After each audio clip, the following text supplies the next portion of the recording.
জামালপুরে দিন দিন জনপ্রিয় হয়ে উঠছে পানি ফল চাষ।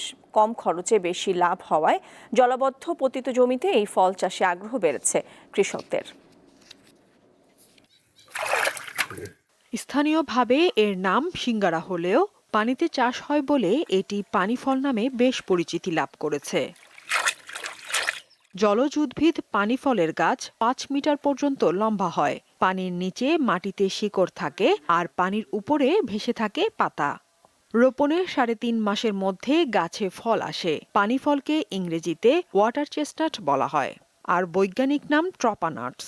নানা পুষ্টিগুণের কারণে এটি ক্যান্সার প্রতিরোধ করে, এটি উচ্চ রক্তচাপ প্রতিরোধ করে এবং কি স্বাস্থ্য গুণাগুণের দিক থেকে এটি অত্যন্ত ভালো একটি ফল। জ্যৈষ্ঠ আষাঢ় মাসে আমরা এই চারা লাগানো হয় আর আমরা ফলটা ওঠানো হয় আশ্বিন থেকে কাতি মাস পর্যন্ত, অগ্রহণ মাস পর্যন্ত উঠে। পানি ফল বিলে দিকে নিয়ে গেলাম, যে টাকা দিয়ে নিয়ে গেলাম ডাবল টাকা বেচতে হবে।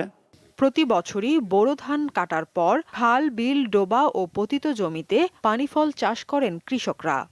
কম খরচ আর লাভ বেশি হওয়ায় জামালপুরের দেয়ানগঞ্জ ও ইসলামপুর উপজেলায় ব্যাপক জনপ্রিয় হয়ে উঠেছে এই ফলের চাষ। দেয়ানগঞ্জ স্টেশনে এসে আমাদের কাঁচা মাল পাকা মাল নিয়ে যায়। সস্তা এমনকি নিতে সাশ্রয়, এই জন্য আমরা জামালপুর থেকে এসে নিয়ে যাই। এখান থেকে ভালো পাওয়া যায়, পাকা কাঁচা সবই পাওয়া যায়। অনেক চাহিদা, আমরা কিনতে আসছি, কিনলাম বাজার থেকে কাঁচা সিংড়া। যা আমরা 3 মাস পানি ফলের কাজ করি, মোটামুটি হলে সংসার চলে।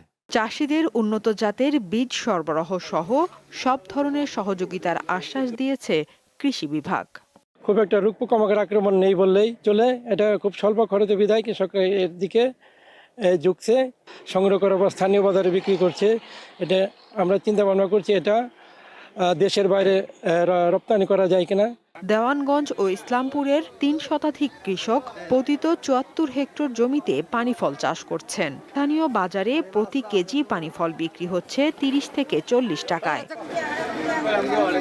দীপ্ত, বার্তা কক্ষ।